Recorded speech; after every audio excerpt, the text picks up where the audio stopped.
नमस्कार। आज हम एक ऐसी शख्सियत की दुनिया में उतर रहे हैं जिनका नाम शायद आपने सुना हो, पर जिनकी कहानी और काम ने हमारी दुनिया को गरमाने वाले इंजनों को समझने का तरीका ही बदल दिया। हम बात कर रहे हैं साडी कार्नो की। हमारे पास जो जानकारी है वो उनके जीवन, उस दौर की जो वैज्ञानिक चुनौतियां थीं और वो खास वजह क्या थीं जिन्होंने उनके इस क्रांतिकारी काम की नींव रखी, उन सब पर रोशनी डालती है। जरा उस जमाने की कल्पना कीजिए। भाप की ताकत बिल्कुल नई नई थी और दुनिया को बदल रही थी।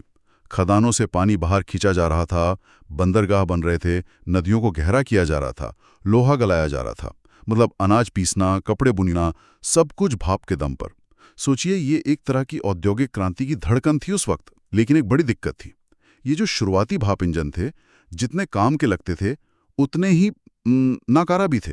मेरा मतलब है वो बेहिसाब कोयला फूंक डालते थे और बदले में काम बहुत कम करते थे। ईंधन की जबरदस्त बर्बादी। बिल्कुल सही कहा आपने।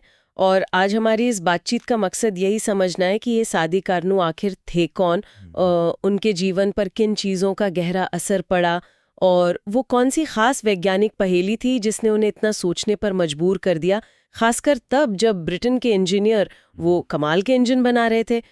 हम उनकी शुरुआती जिंदगी, उनकी पढ़ाई लिखाई और उन सवालों को कुरेदेंगे जिनसे उनके काम की शुरुआत हुई। ये समझने की कोशिश करेंगे कि कैसे एक इंसान ने इतनी बड़ी चुनौती का सामना करने की ठानी। और चलिए एक मजेदार बात से शुरू करते हैं। कार्नो का पूरा नाम था निकोलस लियोनार्ड साडी कार्नो। ये जो तीसरा नाम है साडी, ये उनके पिता ने मध्यकालीन फारसी कवि और दार्शनिक शिराज के मशहूर सादी के नाम पर रखा था। कमाल है ना? हाँ, ये वाकई दिलचस्प है। ये उनके जीवन की कई दिलचस्प परतों में से सिर्फ एक झलक। बिल्कुल। तो कार्नो की शुरुआती जिंदगी और उनके परिवार के माहौल पर नजर डालते हैं। उनका जन्म हुआ 1 जून 1796 को पेरिस में। ये वो दौर था जब फ्रांसीसी क्रांति की धूल अभी पूरी तरह बैठी नहीं थी। माहौल में एक तरह की, क्या कहते हैं, उथल पुथल थी। उनके पिता लाजारे कार्नो क्रांति के बड़े नेताओं में से एक थे। वो एक जाने माने गणितज्ञ, इंजीनियर और राजनेता थे। लेकिन साड़ी का बचपन बहुत डामाडोल रहा। उनके जन्म के कुछ ही समय बाद उनके पिता को देश छोड़कर जाना पड़ा। हाँ, लाजारे कार्नो की जिंदगी भी कम उतार चढ़ाव भरी नहीं थी। वो 1799 में फ्रांस वापस तो आए और नेपोलियन ने उन्हें युद्ध मंत्री भी बनाया, लेकिन जल्द ही उन्हें इस्तीफा देना पड़ा। इस सियासी उथल-पुथल का एक शायद अनचाहा फायदा ये हुआ कि लाजारे कार्नो को, जो खुद गणित, मैकेनिक्स और सैन्य रणनीति के अच्छे जानकार और लेखक थे, अपने बेटे सादी की शुरुआती पढ़ाई लिखाई पर ध्यान देने का वक्त मिल गया। कह सकते हैं कि पिता की सोहबत और तालीम ने ही साडी के दिमाग में विज्ञान और इंजीनियरिंग के बीज बोए होंगे। ये सिर्फ किताबी ज्ञान नहीं था, बल्कि सोचने का एक तरीका था जो उन्हें विरासत में मिला, है ना? बिल्कुल, पिता का साया तो था ही। फिर आई उनकी औपचारिक शिक्षा की बारी। 1812 में सिर्फ 16 साल की उम्र में उन्होंने पेरिस के बेहद प्रतिष्ठित इकोल पॉलिटेक्निक में दाखिला लिया। ये कोई मामूली कॉलेज नहीं था। इसे फ्रांस के सबसे बेहतरीन दिमागों को तैयार करने के लिए बनाया गया था। माहौल एकदम कड़क और मुकाबला सख्त था। सही कहा। इकोल पॉलिटेक्निक उस जमाने में विज्ञान और इंजीनियरिंग के तालीम का गढ़ था। वहां पढ़ाने वाले प्रोफेसर खुद बड़े वैज्ञानिक थे जो फिजिक्स और केमिस्ट्री की दुनिया में हो रही नई नई खोजों से वाकिफ थे। और सबसे बड़ी बात, वहां हर चीज को गणित के तराजू पर तौला जाता था। हर सिद्धांत, हर नियम की जड़ में गणित था। साडी कार्नो जैसे तेज दिमाग वाले, चीजों की तह तक जाने वाले नौजवान के लिए ये माहौल एकदम सही था। यही उन्हें वो औजार मिले जिनकी मदद से वो आगे चलकर मुश्किल सवालों का विश्लेषण कर पाएं। मेरा मतलब है कर पाएं। हाँ बिल्कुल, लेकिन उनकी पढ़ाई सिर्फ शांत क्लासरूम तक ही सीमित नहीं रही। 1814 तक आते आते जब साडी अपनी पढ़ाई पूरी करने वाले थे, नेपोलियन का साम्राज्य वो ताश के पत्तों की तरह बिखर रहा था। दुश्मन देशों की फौजें फ्रांस पर चढ़ाई थीं। जल्दी पेरिस शहर को घेर लिया गया। उस मुश्किल घड़ी में इकोल पॉलिटेक्निक के छात्रों ने भी हथियार उठा लिए, जिनमें साडी कार्नो भी शामिल थे। उन्होंने शहर के बाहरी इलाकों में हुई एक झड़प में हिस्सा लिया। सोचिए, कल तक जो छात्र गणित और फिजिक्स के समीकरण हल कर रहे थे, वो अचानक असली गोलियों का सामना कर रहे थे। ये उनके लिए जिंदगी का एक कड़वा लेकिन अहम सबक रहा होगा। नेपोलियन कुछ समय के लिए दोबारा सत्ता में आए तो साडी के पिता लाजारे कार्नो आंतरिक मंत्री बने। लेकिन ये वापसी बहुत छोटी साबित हुई। नेपोलियन की हार के बाद लाजारे को एक बार फिर देश छोड़कर जाना पड़ा। इस बार जर्मनी, और वो फिर कभी फ्रांस वापस नहीं लौट पाए। इसका सीधा असर साड़ी पर पड़ा। अब उन्हें अपना करियर और जिंदगी अपने प्रभावशाली पिता के गैर मौजूदगी में और उनके राजनीतिक अतीत के साये में बनानी थी। ये आसान नहीं रहा होगा, बिल्कुल। बिल्कुल। सेना में उनका करियर भी कुछ खास अच्छा नहीं रहा। वो जिंदगी भर सेना के अफसर तो बने रहे, लेकिन उन्हें अक्सर नज़रअंदाज किया गया। उनकी सीनियरिटी को लेकर झगड़े हुए, प्रमोशन रोके गए, और जिस तरह के इंजीनियरिंग के काम के लिए उन्हें इकॉल पॉलीटेक्निक जैसी बेहतरीन जगह से ट्रेनिंग मिली थी, वैसा काम उन्हें कम ही सौंपा गया। कहीं ना कहीं उनके पिता का राजनीतिक इतिहास उनके आड़े आता रहा। उन्हें शायद भरोसे के लायक नहीं समझा जाता था, या फिर जानबूझकर किनारे रखा जाता था। हाँ, नहीं मुमकिन है, लेकिन शायद इन्हीं पेशेवर निराशाओं ने उन्हें एक नई दिशा दी। 1819 में उन्हें नए बने जनरल स्टाफ में ट्रांसफर किया गया, पर वो जल्द ही आधी तनख्वाह पर रिटायरमेंट जैसे स्टेटस में चले गए। वो पेरिस में ही रहते थे, सेना की ड्यूटी के लिए उपलब्ध, लेकिन अब उनके पास अपनी मर्जी के काम करने, अपनी दिलचस्पी की चीजों पर ध्यान देने के लिए पहले से कहीं ज्यादा वक्त था। ये उनके जीवन का एक अहम मोड़ साबित हुआ। और यहीं से उनके जीवन का वो दौर शुरू होता है जब उनकी असली रचनात्मक प्रतिभा सामने आई। उनके दोस्त बताते हैं कि वो स्वभाव से बहुत शांत, कम बोलने वाले, लगभग अंतर्मुखी थे। लेकिन विज्ञान और मशीनों के काम करने के तरीके को लेकर उनमें कभी ना बुझने वाली प्यास थी, एक जबरदस्त जिज्ञासा थी। वो सिर्फ किताबों में नहीं खोए रहते थे। उन्होंने पेरिस में आम कारीगरों और मजदूरों के लिए लगने वाली फिजिक्स और केमिस्ट्री की पब्लिक क्लास में जाना शुरू कर दिया। ये दिखाता है कि ज्ञान कहीं से भी मिले, वो उसे हासिल करने के लिए कितने उत्सुक थे।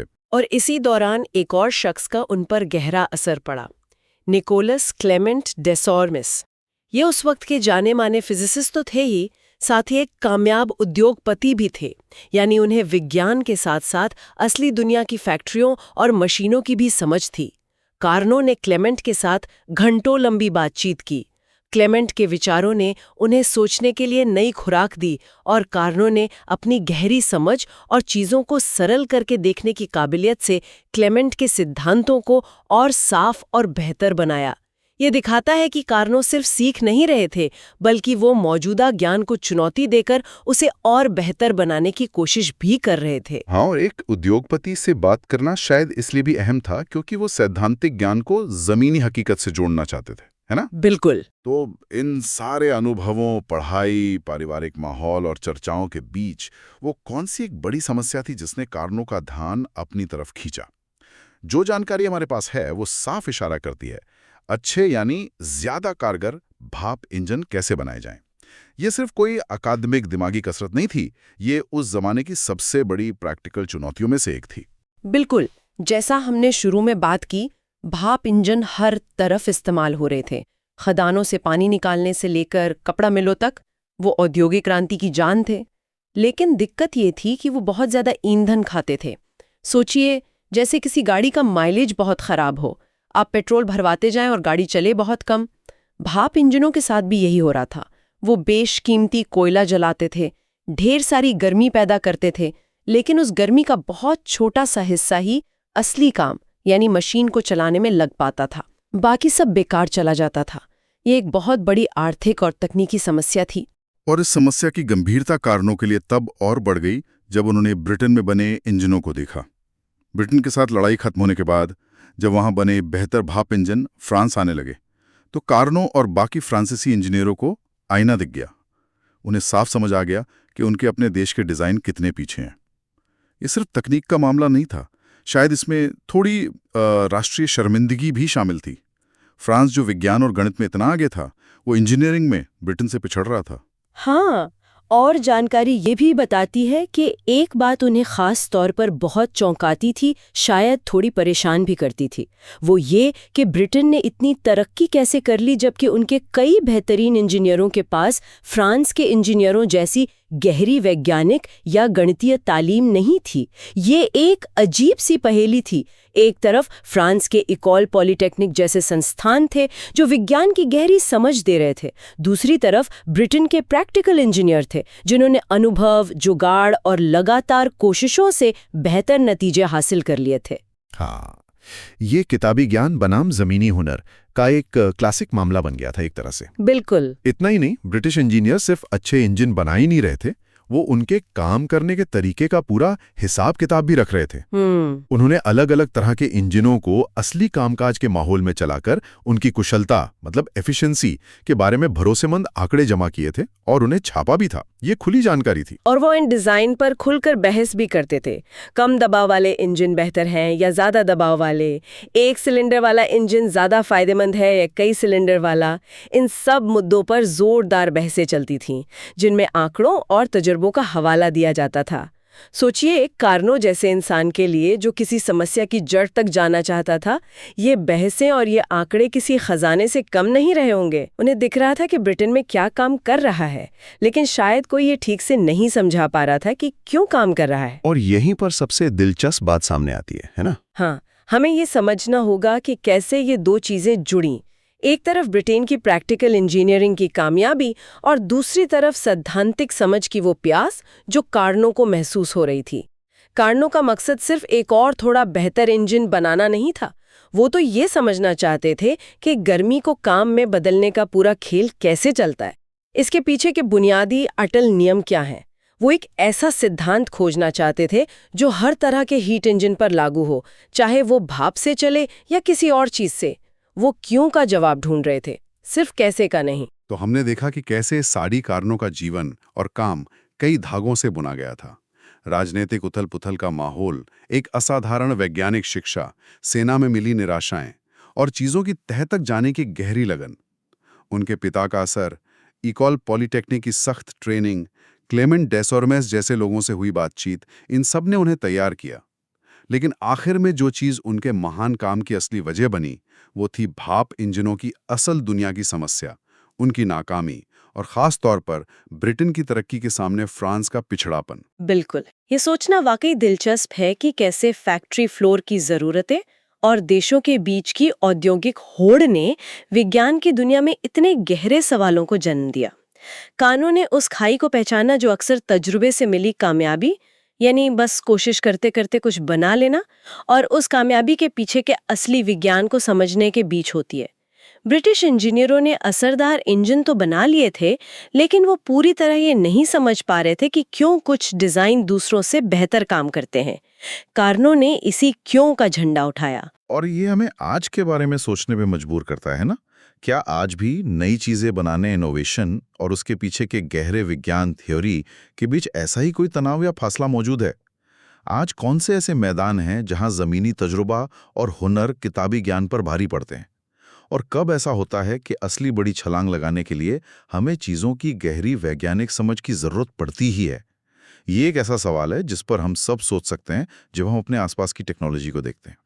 क्या अगला साड़ी कार्नो किसी बड़ी यूनिवर्सिटी की लैब में बैठा है या किसी छोटे से गैरेज में कुछ नया बनाने में जुटा है?